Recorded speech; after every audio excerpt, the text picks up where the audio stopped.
Varicose veins కి సరైన చికిత్స కోసం సంప్రదించండి ఎవిస్ హాస్పిటల్. నమస్తే రమ్గారు. నమస్తే జయ. రమ్గారు, హెచ్ఎంపివి వైరస్ దీని గురించి మనం కథనాలు అసలు ఎలా వింటున్నామంటే యూట్యూబ్ ఆన్ చేసిన సోషల్ మీడియా, ఎలక్ట్రానిక్ మీడియా అన్ని చోట్ల ఇదే. ఎవరికి తోచింది వాళ్ళు మాట్లాడేస్తున్నారు, పెట్టేస్తున్నారు వీడియోస్, భయపెట్టేస్తున్నారు, అన్నీ చూస్తున్నాం. నేను చాలామంది 2-3 రోజుల నుంచి చాలామంది ఎక్స్పర్ట్స్తో మాట్లాడుతూ ఉన్నాను రమ్మగారు. ప్రతి ఒక్కరు ఏ డాక్టర్తో మాట్లాడినా కూడా జాగ్రత్తగా ఉండాలి, భయపడాల్సిన అవసరమే లేదు. ఎందుకంటే చైనాలో వచ్చింది, అక్కడ ఒక్క డెత్ కేసు కూడా ఇంతవరకు రిజిస్టర్ కాలేదు. అంటే ఇది ప్రాణాంతకం కాదు, అందుకని విచ్చలవిడితనం కాదు, జాగ్రత్తగా ఉండాలనే చెప్తా ఉన్నారు. కానీ ఈ మీడియాలో వార్తలు చూస్తుంటే ఎంత భయం కలిగిస్తున్నాయంటే, కాకపోతే ఇమ్యూనిటీని పెంచుకోవాలి. కోవిడ్ అప్పుడు మనం ఎలాంటి జాగ్రత్తలు తీసుకున్నామో 100% అవి తీసుకోవాల్సిన అవసరం ఉందని చెప్తా ఉన్నారు. ఒకవేళ ఏదైనా మీదకి వస్తే రాలా, అక్కడెక్కడో ఉంది, రావచ్చు, మనకి ఈ అవకాశం ఉంది అమ్మ, మనం 4 ఏళ్ళ నాడు చాలా జాగ్రత్తలు వహించాం. అవును, ఏమిటో అనేది చావుని పక్క నుంచి క్లోజ్ విసినిటీస్ లో చూసాం కదా, భారతదేశం అంతా చూసింది. ఆ ఊరు ఈ ఊరు వెళ్ళటం ఎలా, ఈ లాక్డౌన్, దాని తర్వాత పరిస్థితులు, అప్పుడు మనం ఎదుర్కొన్న విపత్కర పరిస్థితులు, లోపల మనకి భయం జాగ్రత్త రెండూ ఉన్నాయి. ముప్పేట దాడి చేసింది కదా అది. ఇప్పుడు ఒకసారి మనకి తెలిసాక ఇప్పుడు భయపెట్టడం ఎందుకమ్మా అనవసరంగా? అవును, జాగ్రత్తగా ఉండండి అంటే సరిపోతుంది కదా. 100%. ఇప్పుడు చావు పొంచి లేదా మనకి? మనం అందరం శాశ్వతంగా బతుకుంటామా?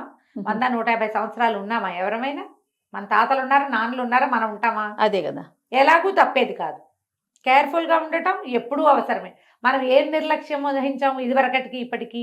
జస్ట్ మాస్క్లు వేసుకోవడం మానేసాం, అంత విపరీతంగా శానిటైజర్ వాడట్లేదు ఇప్పుడు కదా, కాస్త ఫ్రీగా అన్ని చోట్లకి తిరుగుతుంది, మూవ్మెంట్ ఎక్కువైంది. ఇప్పుడు మనం ఏం చేస్తాం, మూవ్మెంట్ కొంచెం తగ్గించుకుంటాం, మళ్ళీ శానిటైజర్ చేస్తాం, కొంచెం తగ్గించుకుంటాం, అంతేనా?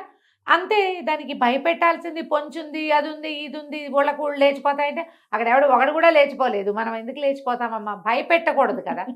మనకి అవేర్నెస్ క్రియేట్ చేయటం వేరు, భయపెట్టడం వేరు. అవును కదా రమ్మగారు.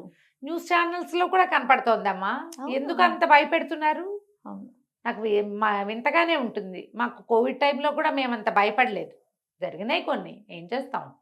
ప్రధానమైనది ఏంటంటే మన లివింగ్ స్టైల్లో మళ్ళీ కొంత మార్పు తెచ్చుకోవాల్సిన అవసరం ఉందేమో.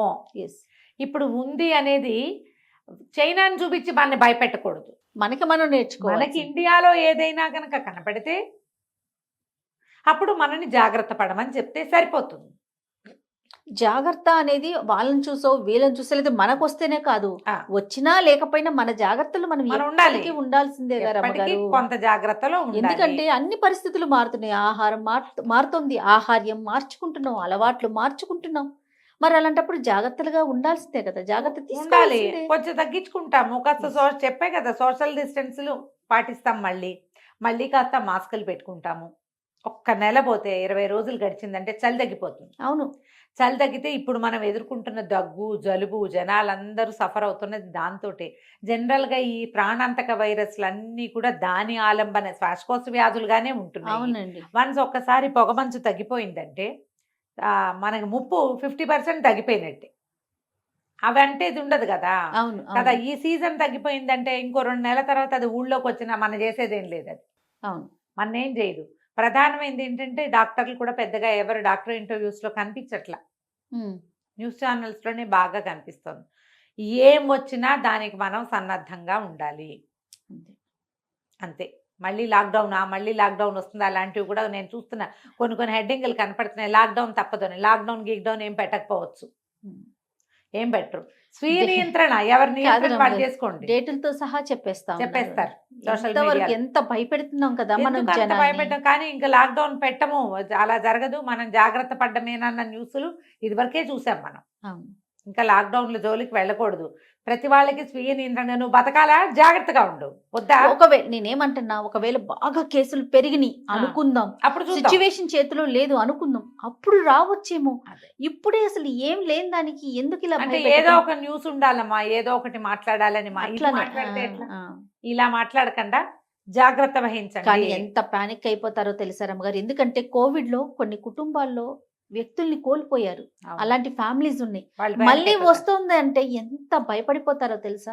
అంటే పోనీ వస్తోంది అంటే వచ్చిందనుకో చేసేది ఏం లేదు ఏం లేదు. లేదయ్యా. కానీ అక్కడెక్కడో ఏదో ఉన్నదని ఏదో ఒకటి మనకు కూడా కూడా వస్తుందంటే అంటే మనకి వచ్చినాయి బోల్డ్ అని. కోవిడ్ తర్వాత మనం ఎన్ని రకాల వైరస్లు చూసాం జయ. చూసామండి. ఎన్నో రకాలు చూసాం. అవునవును. ప్రతిసారి దగ్గు జలుబు జ్వరము తోటి ఓ 10 రోజుల వారం రోజుల తర్వాత తగ్గిపోయి మళ్ళీ మామూలు అయిపోయిన కేసులు ఎక్కువ చూసాం. ఇప్పుడు ఈ ఏడాది ఏడాదిలో మరణాలు లేవు కదా. అవునవును. కాబట్టి దాన్ని ఎదుర్కొనే ఆ నిరోధక శక్తి మన శరీరాల్లో ఆల్రెడీ ఉంది. గవర్నమెంట్ ఏదో ముందందేసి ఆల్రెడీ వ్యాక్సినేషన్లు వ్యవహారాలు చాలానే చేయించారు. ఇప్పుడు కొంత మటుకు బాడీ ప్రిపేర్ అయినట్టే, మొత్తం ఇండియన్ బాడీ అంతా ప్రిపేర్ అయిపోయింది అవునవును. కదా.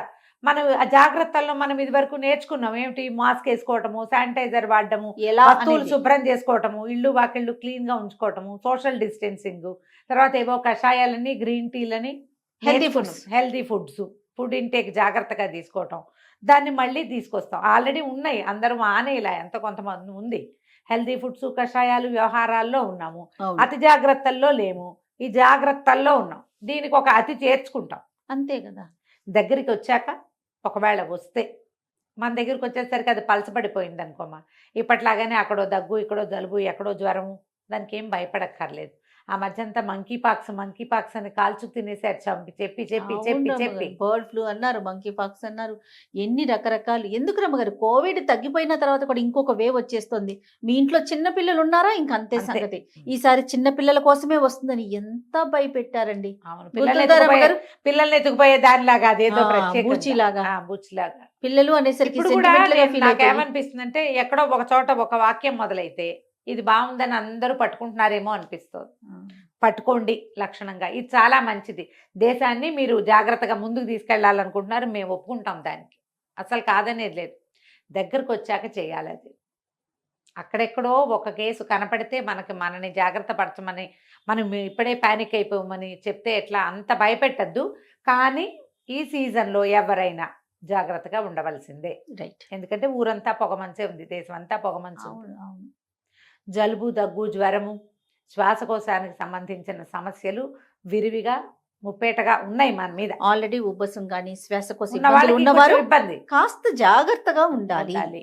అంతే. అంతే. దానికి మించి ఎక్కువగా బెదిరించకుండా, బెదిరించద్దు. ఇన్ఫర్మేషన్ ఇవ్వండి ఆ చాలు. ఇన్ఫర్మేషన్ ఇస్తే చాలు, మీరు బెదిరిపోవద్దు, ప్రిపేర్ అవ్వండి. Yes.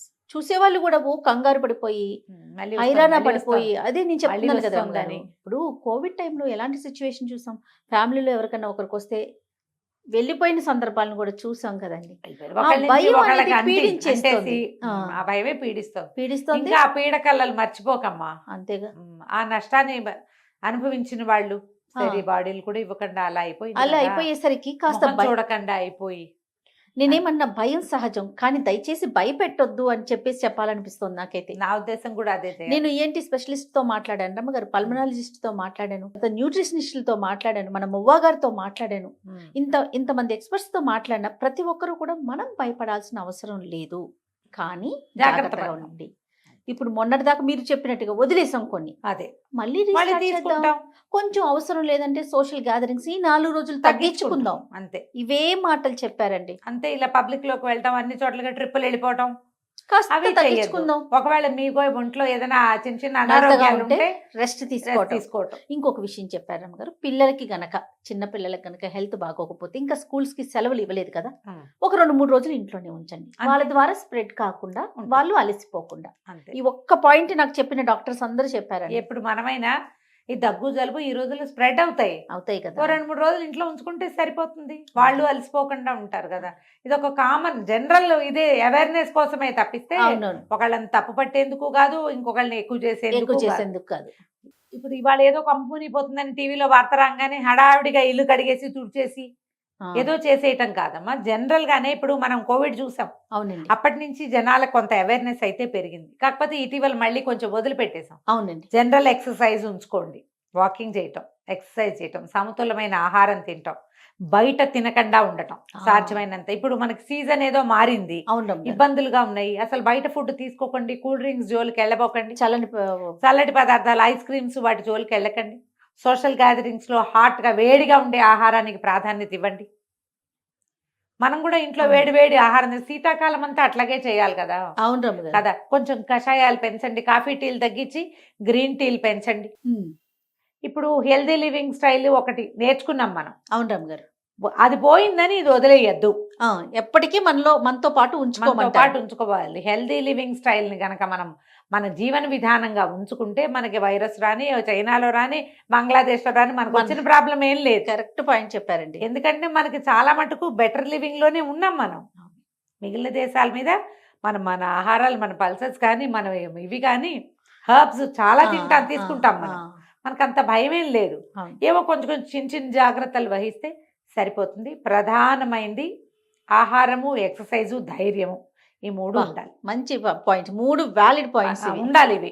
ఇవి ఉంటే మనకు వచ్చిన ప్రాబ్లం ఏం లేదు. ఏది వచ్చినా అప్పుడు ఎదుర్కొన్నాం, రేపు ఎదుర్కొంటాం, ఎదుర్కొంటూనే ఉన్నాం. నేను నా ఉద్దేశం అయితే ప్రతి 2-3 నెలలకి ఏవో కొత్త రకాలు వస్తూనే ఉన్నాయి ఉన్నాయి మనకి. కదండి. ఏముంది దానికి, ఎస్ ఎస్, పర్వాలా. అంతే రమ్మగారు. అదే. నమస్తే. నమస్తే.